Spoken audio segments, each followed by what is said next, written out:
start with prayer, and then we'll get into our class. Let's bow our heads together.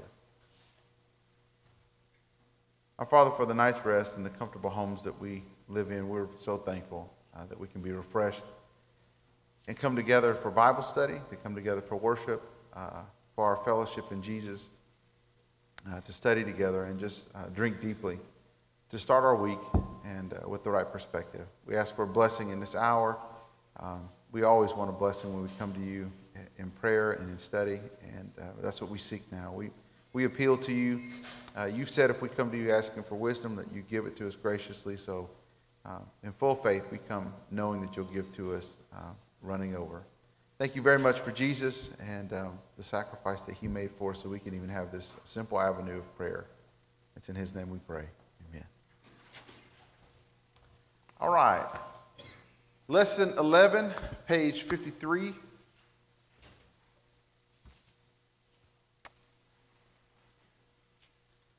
Most of the time when you think about zeal, we think about high energy. And that's what I've usually thought. So when you get to this particular lesson, and now it's all of a sudden lesson 11, and you're this deep into the material, it almost seems kind of overdue, at least the way we normally think of zeal. And so sometimes because we mistake zeal for solely meaning energy, we feel like, well, I don't have any zeal, and what we mean by that is I don't have any energy. And that's just really not a great way to look at it. Now, don't get me wrong, we've talked about this over and over, that there is a lot of energy that's involved in our zeal. And if you don't have any energy, it's hard for you to have the right zeal. It's a critical component. But it's not all that there is to it. If you got your Bibles, let's open it up to Colossians. Or you can just read it right there at the top of your page. Colossians chapter 1, verse 28 and 29.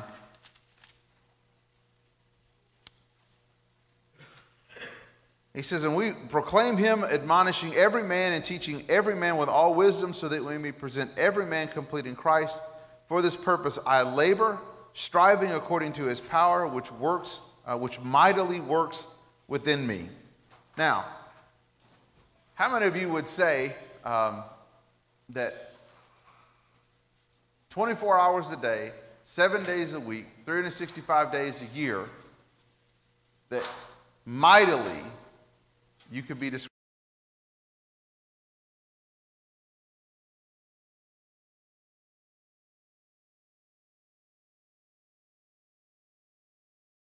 I think all of us would admit that, okay, mightily may depend on the day.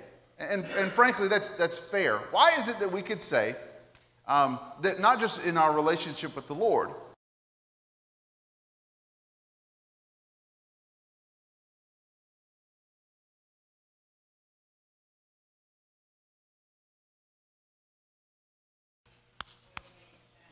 okay, every minute changes.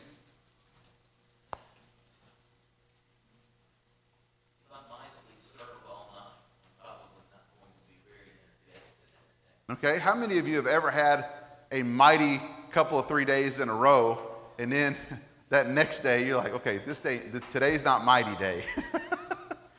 It's not mighty day. Mighty day was the last couple days. But today I've got to take time and kind of refresh, right?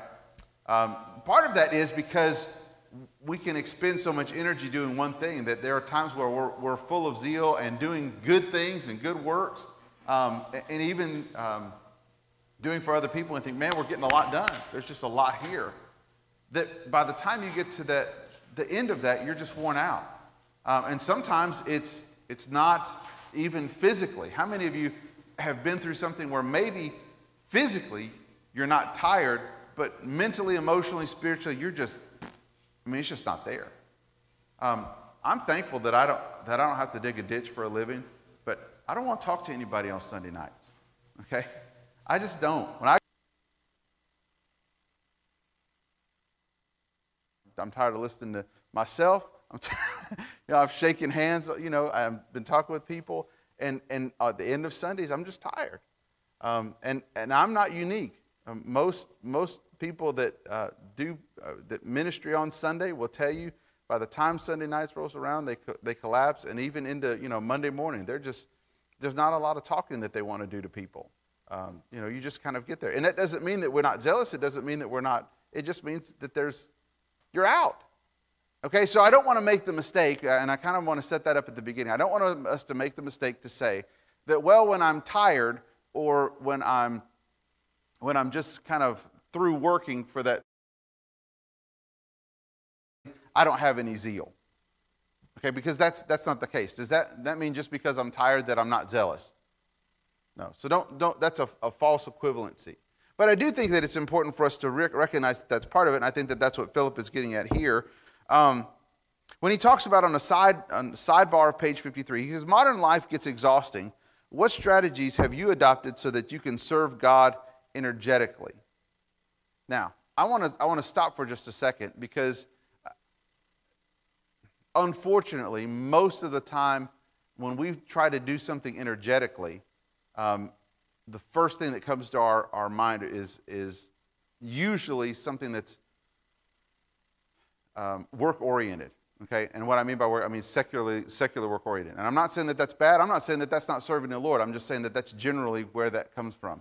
So I want to talk about that for just a second and see if we can make some tie-overs, because generally we don't think of this in terms of spiritual things. So the question that I want to ask you is, how many of you have been exhausted either at work or in some sort of labor and felt like I've got to adopt a habit so that I can recharge and have more consistent energy? Okay, did I make that? Some of you are nodding your heads. If you don't understand that, I'll be glad to say it again. But what have I done to help give myself consistent energy in my labor, my secular work, or with my family? You guys think of something? Paul Mullen says, he says everything needs to have a balance. Mm-hmm. Okay. If you balance everything out, we get one-sided instead of balancing everything out. Even like you just said, I'm sure you're tired at the end of the day. The whole congregation is tired at the end of the day. I'm ready to go home. Sure. And a lot of times there are get-togethers or something, meeting, what I'm trying to say. Sure. Well, when you've had the whole day, you're ready to go home, and it's like you just said, you're tired because you put your best foot forward. Mm-hmm. I'll be honest with you, we all put our best foot forward when we're here. And a lot of times it takes energy to do that. Like you say, speaking to people. Sure. Our daughter works for a business. It's people all day long. And she's just tired of people. Yeah. You see what I'm trying to say? Sure. So everybody's in the same boat to a certain extent. Sure. No, absolutely. Yeah, I'm not unique. Bill, you had your hand up? Well, we all come from different walks of life. Yeah. And we all have challenges and issues that we deal with constantly. Whether it's dealing with people as a customer, or somebody that's in customer service, or whatever the case may be, whether it's that we do a lot of hard physical labor. But, we don't turn life off and on. I can sit here and make every excuse in the world why I do or don't do something. But if I'm tired or I'm exhausted or whatever, and the right opportunity comes along, I have a tendency to forget all of that. And I'm ready to go. Sure. So I think we need to be more conscious of the necessity to rise to the occasion. I may not feel like changing a diaper, but if that's what needs to be done, then I'm going to see that it gets done. Sure. And I just use that as an example. Absolutely. There are many other things that we could illustrate that with. But there again, we need to be prepared to rise to the occasion, whatever it is. And if it's extra hours, or it's extra visits to the hospital or the nursing home, or on and on and on and on. motivate ourselves to do the things that we want to do, we need to be able to motivate ourselves to do the things that we need to do. Sure, sure. So I think if I hear you talking, you're speaking to a sense of priorities. Right. Yeah, sure, sure. Alan? Phil's got a lot of, I think, practical suggestions in this lesson. I don't know if it occurred to anybody else, though, that the lesson doesn't really go with Colossians 1:28. I'm glad you said that. And I think that speaks to what we're talking about right now. Colossians 1:28 and 29 particularly, is speaking not of our own energy and strength and power, but that which God has for us to work in and on, for and through us. And in that connection, 2 Corinthians comes to mind. Chapter 12, the Lord said, "My strength is made perfect in weakness."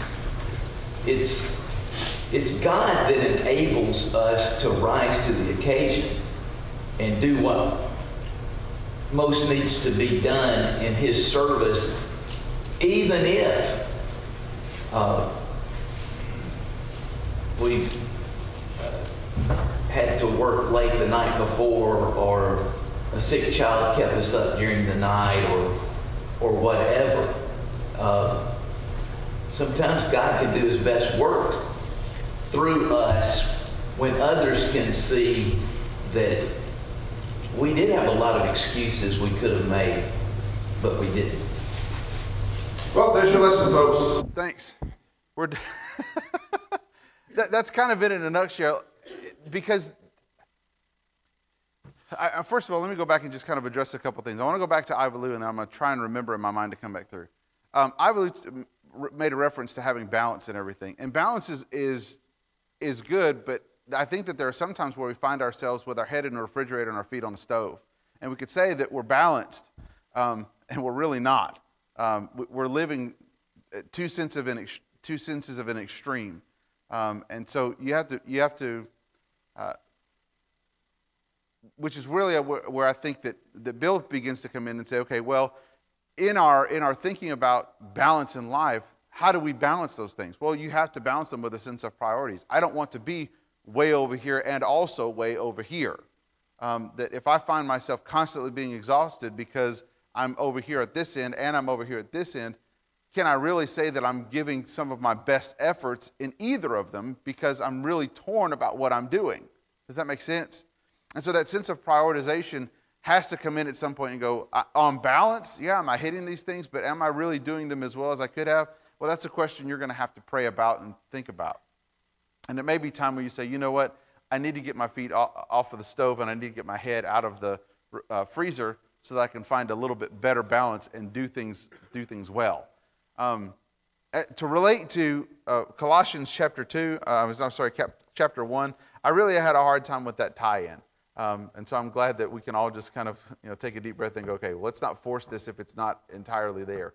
He does make a great point about wanting to work, God mightily work within him, and I think that's really kind of where I wanted to land, is that when our priorities are straight, there is a sense of duty and dedication that calls us into things where we might not normally do them or have them. In other words, if I were not dedicated to the Lord, if I did not have Him as our priority, I wouldn't spend this much energy. It wouldn't be worth it to me because of my priorities. Does that make sense? And so that's part of the issue here. But when he starts talking about having a purpose and a labor and striving and mightily, that's not just something where Paul's just saying, hey, guys, this is something that I think is a great idea, and I came up with this all by myself. It is because of his dedication to the Lord that he can do those types of things, even when, as he'll write in other places, that he's just beaten down and worn out. But I want to go back. I want to go back to this because I'm not. We've touched on a couple of things, but I want to come back to the question of practically, what do you do, or what have you seen done, so that go back to page 53. What do you do, or what have you seen done in such a way that's practical, so that you can. And again, this is secular. so that you can do your job consistently, energetically? Just practically, what do you do? Okay, try to get to bed at a decent hour, all right? I mean, it's really tempting to get on Netflix and binge watch The Flash. I love it too, okay? But Barry Allen is still going to be there on a different episode, okay? Getting to bed at a decent hour. What else? What else? All right, let me put this. What else don't we do? Okay, our share of exercise. Okay, fair. What else? Go ahead. Amplify. Okay. Amplify our zeal. And that's what we're talking about. Yeah. To energize it, to amplify. And I looked at it. In one place he said emotion. Okay. Use emotion to amplify your zeal. And I thought that was unusual. Yeah. There's something about not even necessarily doing something you like. I mean, there are things that I don't like to do, but that I'll do for someone that I do like. And because I like the person that I'm doing it for, I'm more energetic about doing something that I don't like. For example, Bill referenced changing a diaper, okay? Well, just the thought of changing a diaper by itself goes, oh, I don't know that I want to do that. However, when you love that baby, come on. There's not a person in here, Brandon, you'll be there. Okay, I know Brandon doesn't say much, but in a couple months, he's going to be, oh, good, changing a Bible, a diaper, and have baby powder and lotion everywhere and just fall in love with it because he loves the baby. Not because he loves changing the diaper. He's not going to say, give me the next one. Line up the babies. I'm going to change all these diapers. Why? Because what he loves isn't the deed as much as it is the individual or who he's doing it for. And that's part of amplifying your zeal is not necessarily thinking about, in this instance, the task, but thinking about, as Paul mentions, for this purpose.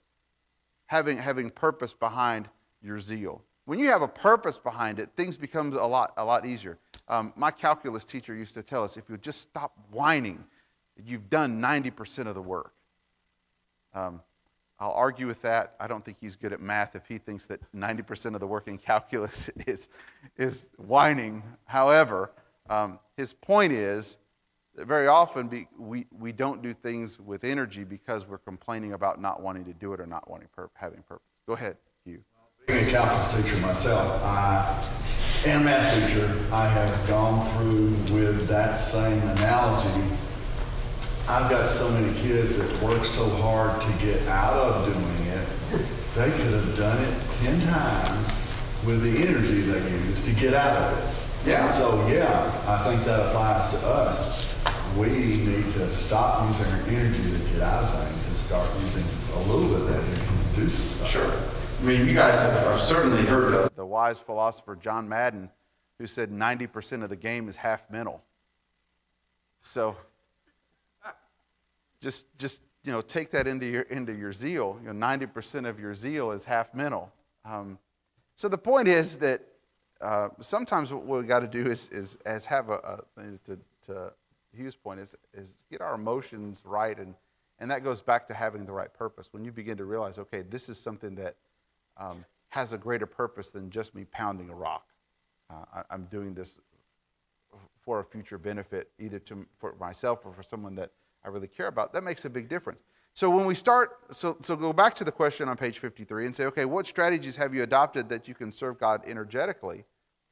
Then what are some practical applications of serving God energetically? Well, we say some of the things that we've already talked about. I mean, there's something to be said about getting in bed. There's something to be said about having rest. There's a great book. I've referenced it in a sermon. I'll tell it to you all day. It's called Leading on Empty. It's by Wayne Cordiero. It is a great book, and his point is all about the Sabbath principle that we violate over and over and over and over again, that we don't rest. And not only do we not rest, but his point in that book is that it's not just that you rest, is that you rest in the Lord, that the Sabbath principle is not just, well, here's a day off, but the Sabbath principle was that there is rest and rest in the Lord. And if you're going to talk about serving God energetically, there's a time where you have to stop and plug in. In other words, you know, preparing a sermon or a Bible class, or and not just in my work, but in, you know, anybody else teaching a Bible class, you're preparing something spiritually, you know, for 200 people, right, on a regular basis. And one of the things that a lot of ministers, when you get around and talk with them, you know, you ask them, well, what are you studying? Well, we're studying Jeremiah in our class. Well, we're studying lifelong zeal. Well, I'm doing a series. No. What are you studying?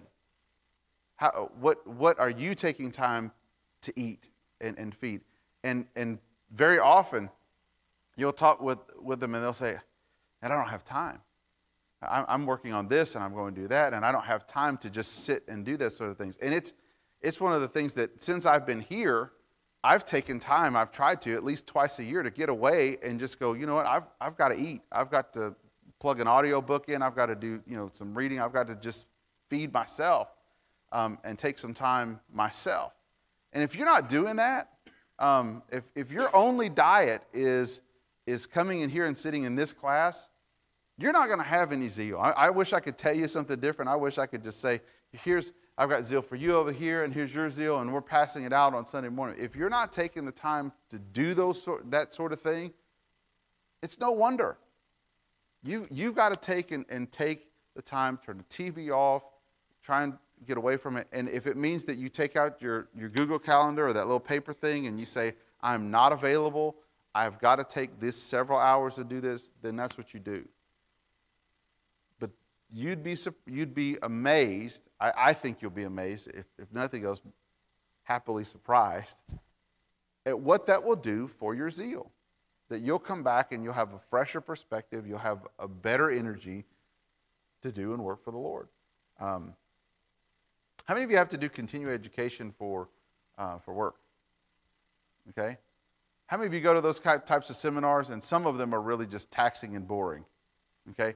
How many of you have ever gone to one that was really good, though, and you come back and you're like, man, that was, whoo, right? Isn't that great? When you get those sort of things, I mean, you're just like, man, I could really go for this. This is it. This is what I've been wanting to do. Give me those ideas. That's the same sort of thing when you stop and plug in and refresh with the Lord and get either a book or go through your Bible, or sometimes even a good type of sabbatical type of activity will be to go with somebody else. There have been times where I've taken a sabbatical and another preacher has gone along with me. And, you know, once a day we'll just get together for an hour and study. This is something I've been thinking about. What have you been thinking about? I want to encourage you, that sort of thing. But when you do those sorts of things, it's just amazing how you begin, you know, it's almost like scales falling from your eyes, the things that you can do. And once you get that purpose back, then it makes a big difference. So we talked about emotion. We talked about, let me say something else. Not everybody wants to hear this, but I'm going to say it anyway. Change your diet. Change your diet. Take care of yourself. If you've ever gone through a process of I hate to say losing weight anymore, because it wasn't, for me, it's not just about losing weight. It's just about being healthy and putting good food in your body. And I don't mean, man, that donut was good. I really mean eating in a way that really sustains your body, eating something that's good for you. It will make a great difference in how you serve the Lord. It just does. The difference that I feel over the last 2 years of trying to take better care of myself physically just is, to me, I don't know how I did it before. Now, there's, like, you know, Patrick over there can eat a dozen donuts and it's not going to bother him yet. But it will. There are things that you might be able to get away with now that you won't get away with later. And part of that is realizing what got you to this point isn't going to get you to the next point. So keep in mind that you have to keep your body healthy. If you're constantly fighting your body, it's difficult to serve the Lord. I wish I could tell you a different thing, but if you're constantly fighting your body, it's difficult to serve the Lord energetically. So for what it's worth, that's not in here. That's Bobby Blackburn talking out of life, but I hope you'll take that into consideration. Go ahead. What you said, but also we've got the physical body over here and we've got the spiritual. Mm-hmm. It's the same thing. you got to feed the spiritual. You got to feed your spiritual side also. You got to find out spiritually what you're in need of. Just like you just said, physically, you have to find out what your needs are. And what makes you healthy, and then you got to find out what your needs are spiritually. And you're the only one, each individual is the only one on what your needs are. You may sit, and other people may look at you and say, well, they don't need it for that. But you know within yourself what your spiritual need is. Sure. Just like you do physical food to feed the soul. You know, one of the things that I've talked about to people individually before is there's not, you go to the doctor, right? And you say, doctor, I feel this way and this way and this way. And they go, oh, well, here's some things that you can try and do better. And whether you go to holistic medicine or you go out to your medical doctor or you go to a chiropractor, whatever, you tell them, here's what's going on. And they say, here's some things that you might want to change. Even if you go to a counselor or a coach or something, they'll say, hey, listen, these are some things that are going on. I think one of the things that is important for us to realize is that sometimes if we're energetically, I just feel sluggish, right? It doesn't, it may be good for you to talk with somebody about that. I think that's part of what confession is. You know, in my financial planning career, you know, we got together with everybody once a year. We're getting together once a year. We're going to talk about everything. Even if everything is fine, we're still going to get together, talk with you once a year. You go to the doctor, it's an annual checkup. You, on a regular basis, get your oil changed in your car. You go up, get tune-ups. There's certain things that you go into. Nobody comes in and say, all right, or Hugh, has anybody ever come into you and said, you know, Hugh, I'd really like a spiritual review. Can we do a checkup here? People still come, and Hugh doesn't have I don't think he doesn't have a sheet of paper and say, well, Bill, you want a spiritual checkup? Let's go down this list and see what you're doing there. Those things aren't there. And so sometimes we're sluggish and we don't know what type of questions to ask. And because we don't know what kind of questions to ask, it's hard for us to get good answers. I think we would do well to help each other by saying, this is how I feel. Can you help me with that? And it may not be quite as simple as, and if you go to Hugh and Hugh says, well, I've never experienced that, but I know a guy. You know, let me grab Frank, or let me get, you know, with Bobby or Alan or, you know, Jerry. You know, there are times where someone's talked to me about a problem that they're going through, and listen, I am sorry that is happening to you. I wish I had great advice. I don't feel like I'm the right person right now, but I'll walk with you with this. Let's see if we can get together with somebody else. And sometimes what somebody needs to have the right energy is just somebody to walk with them. Just somebody to kind of help them find those answers. And so if you find that you're at a place, you know, Ivalu says, well, you know what's wrong with you. Sometimes we know that something's wrong. We may not know exactly what's wrong with us, if that makes sense. We may not know exactly, we know that it hurts. We don't know why it hurts. And so sometimes we have to get somebody to walk through it with us. And the Bible does talk to us about having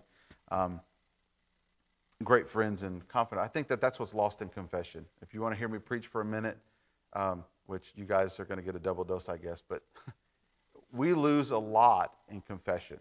And I don't just mean confessing Christ as Savior. I don't just mean a confession that's in the front pew. I mean being honest and real with each other and saying, I'm struggling with this hurts, I'm having a hard time, because we just don't confess it. And if you want to have some energy, you would do well to take that burden and lay it down. Or have somebody else help you carry it. And too often we just want to carry all those burdens and pretend that nothing's wrong, and that's just not the case. I can tell you now, I can run a lot better now than I could 2 years ago, because I'm about 50 pounds lighter. I pick up 50 pounds now and I go, how in the world would I have ever run with this? The same sort of thing happens to us spiritually. If you're not willing to set those things down, if you're not willing to put them, you're going to continue to wonder why I don't have any zeal or energy. Well, part of it's because you're carrying around stuff that you don't have any business carrying around anymore. But if you'll leave that stuff with the Lord, Peter says, casting your anxiety upon him because he what? He cares for you. I think you'll have a little more energy to run the race. Go ahead, Hugh. On your Sabbath, I was thinking when they worshiped on the first day of the week back in Apostles' Day and Jesus' Day, their first day of the week started at 6 on Saturday night because the day was, Sabbath was over at 6. So getting to bed and getting some rest is part of your first day of the week. So the other thing I want to say is I'm going back to when we did some things with building your maintenance group and we went out to help people do that. Yeah. And afterwards, we always went somewhere like Indies and hey. But seriously, when I got to the restaurant and sat down, I was already full. I was already satisfied because I had feeling myself. I did a great job today helping somebody.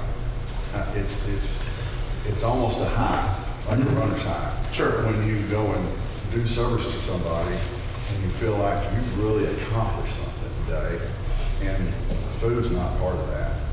It's feeling inside. So when he said emotions, that really, that really hit me. There's something about that. I understand what you're saying. I feel that way sometimes when I'm cooking. That you'll be in the kitchen and cooking and going for a while, and you've got a meal planned, and everybody comes in, and food comes in, and we pray and hits the table, and then I don't want to eat, right? I mean, ordinarily, I really do, but I don't want to eat because I'm just in that mode and in that zone of being busy, and there's a sense of momentum that carries you.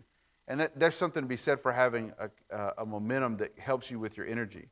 That if you're constant, if there's a, now I want to say this, I want to be careful. So let me say it first, and then I'll come back and give you caveats. If there's a constant sense of busyness, then that helps your momentum.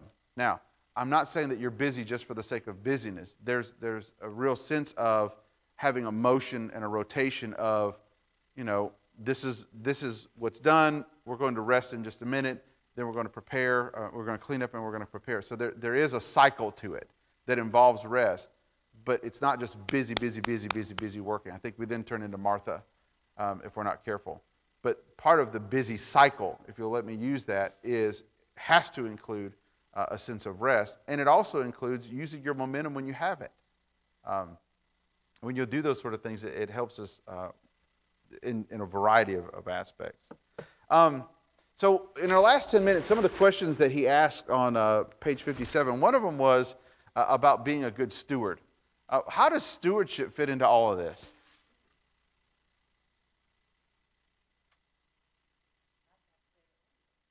And you have to be good stewards of your time where you put your energy. Okay. Put it all over here in one basket, then you don't have any over here in this basket. So there's got to be a balance there. So maybe I think that's where this comes in. Okay. You guys remember when you studied about stewardship before? What is a good steward? Or what is a steward? Just a manager. Somebody's taking care of something for you. And although he talks about physical and spiritual nourishment and exercise, part of that I think is, it's, for me it was, well, this isn't just physical exercise for my body. This is also, if I'm constantly worn out because I've been irresponsible with my finances, then guess what? I've got to do a lot of work that I can't do for the Lord in a way that I really want to. There's a lot of people that say, well, I'd love to go do this, but I have to go to work. I'd love to go do this, but I have to go do this other thing. And so part of the stewardship is managing not just our physical body, but what we do with it. If we're constantly caught up, then it makes it difficult. Just like I said, it's hard to serve the Lord when you're fighting your body. It's also hard to serve the Lord when you're fighting your finances. If that's out of whack, and listen, there's a wide variety of reasons that your finances can be out of whack. I don't want anybody to walk out of here and say, I'm just done. Sometimes that just happens. But the point is, it's much more difficult. There are all sorts of times where I go, if I had planned better, if this hadn't happened and now something else is here, now I've got an issue where I'm going to work where I would really like to go do something else. That's frustrating to us. Then you begin to think, well, now I'm not a very good steward, and so you begin to have this mental, emotional downside of your energy. But you can also say, look, my goal is to get out of this. And there are biblical principles about getting out of this. And I can serve the Lord getting out of debt. I can serve the Lord paying this off. I can be a good example to my family and my friends, and I can still have the energy if I'll pace myself as best I can. But when he talks about being, when he talks about reflecting as a steward of your physical body, and talking about foods and that sort of thing, it also has to do with your activities and where you put your priorities, and that goes back to what Bill was addressing for us earlier. All right, so now let's talk about this. I want to change gears just a minute. If you had unlimited energy, okay, what would you do? See, sometimes we talk about, well, if I had all this money, this is what I would go do. Man, I'd buy it. But guess what? You'd wear yourself out. So you start thinking about things that you'd like to, if I had the energy, or, we see children running around after church. You can't hardly stop them on this racetrack over here, right? Boy, if I had that kind of energy. We just kind of laugh and watch it go on. But let me ask you something. If you had more energy, what do you think you might do? Let's talk about that physically. If you had more energy, what do you think you might do?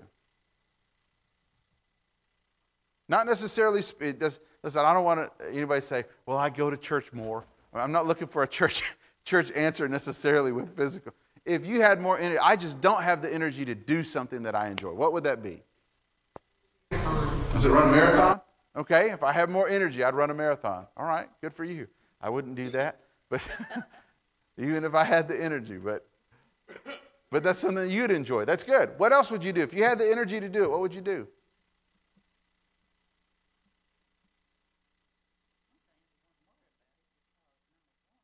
You've had, at my age, I've had that energy before. I know what it's like to have that energy. I do not have it anymore.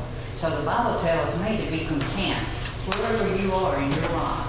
If you're not content, I'm not talking about just sitting down doing nothing, but I'm talking about be content to do what you can do. There's some things I cannot do now that I once did, but I've got to be content. I've got to give myself 10 minutes for a pity party and then move on because I can't do those things I once did. You see what I'm saying? Sure, I do. I have to do those things I can do. And that's where we sometimes we get disgusted and we just not satisfied with ourselves. But once you stop and think, where are you in your life right now? You guys are killing me. Here I am trying to build a point. Alan took me a while ago, and now I lose. Go ahead, Hugh. Well, I was thinking in the same light. Some of us are older and we can't run a marathon because our knees couldn't stand it. But if we had unlimited energy, if we had all this energy, I think a lot of it is going to find other people like-minded and getting them involved, those who can, and organizing things and getting things going, that kind of thing. Yeah, I think I appreciate what you're saying. If we had more energy, we might be apt to allow other people to come with us. Go ahead. When you first asked that, what it kind of did in my mind was help me rearrange and prioritize the things that I actually should and want to be doing. Mm-hmm. So when you asked, my first thought was like, well, I'd just compete in the CrossFit games and that would be awesome. Mm-hmm. But come to think of it, it also made me prioritize the actual things that I want to do in my life that I'm not doing because I don't have that unlimited energy. So it kind of made me realize that I'm not doing the things that I want to do and that I know that I need to do because I just allow, you get home then you zombify. Sure. And then you just let life pass. And I think everybody has those moments where they do that. But prioritizing things that we want to do. Good. Here's the thing. Most of the time when people ask, if I had more energy, what would you do? I'd run a marathon. I would go do something big. You know what I would, after I thought about that? I'd fix the chair at the dining room table that the seat isn't really attached. You have to be careful because I'd finally have the energy to do that. Every time I see it, I look at that little chair, and I go, I'm just too tired to fix that thing. It'd take all of 5 minutes probably, for me to, well, it'd take longer than that for me to find my tools and screws. But once I found everything, right, to fix it wouldn't take so long. But how many times do we put off the little things because I just don't have the energy? Go ahead. Fix that chair. Yeah. Fix that chair, Bobby, because there's two things going to happen. One, least important, is the chair will be fixed. Most important. You'll have a sense of accomplishment, and you'll feel good about something that you finally got done that you've been needing to do. Right. And you'll be able to talk about something else in Bible class. That's right. But that's really the point, is we can talk about having all the energy to do big things, but we probably have more energy in zeal to do little things that just aren't done, that we go, I'll get to it later. Right now I'm going to rest. And if we just capitalize on the small things. The Bible says, Jesus is very, he who is faithful in little will be faithful in much. Well, if you had all the energy, you probably wouldn't do it anyway. You'd probably find something else to misprioritize. Why don't we have the right priorities with the small things? Fix the chairs. Fix the light switches. Do the small things that you want. And here's what happened. Here's my point. When we alleviate those small things on a spiritual level, we do, you know what? I'm just so tired tonight I can't pray. I'm just so tired tonight I can't read a scripture. I'm so tired this morning, I don't have time, I must hit the snooze button. Think about if you would just start doing I'm not asking you to go home and do all the small things. I'm not asking you to write down every small thing you don't do and then say you got to do them all. I'm just asking you to change one. And if you'll change one, the momentum that will build in your zeal. Just to change the small things. Yeah, that's it. That's exactly right. You just get that out of the way and it won't ride you anymore. My wife won't ride me anymore. Watch out for the chair. There are a lot of things in our lives that are just those little things spiritually that keep us from having the zeal that we'd like to have. Do the little things. Because when you start talking about a fire, what burns first? Is it the big log or is it the little thing? Spiritually, find the little things and start taking care of those. Get that kindling, piece it together, and you'll be surprised at the things that you'll gain spiritually from that. All right, we've got about 3 minutes, and I've made the points that I want to make today. Does anybody have any other questions or comments or anything they want to add? Yes, sir. We always teach our kids to pray right before they go to sleep, but I'm suggesting being in prayer or a prayerful mood or praying right before you go to bed. You sleep so much better. You really do.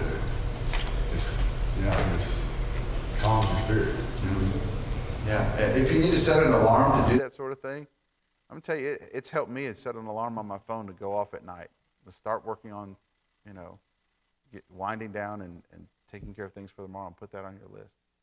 Anyway, thank you guys. You'll be at ease just a couple minutes early, and we'll pick up with the next lesson on Wednesday.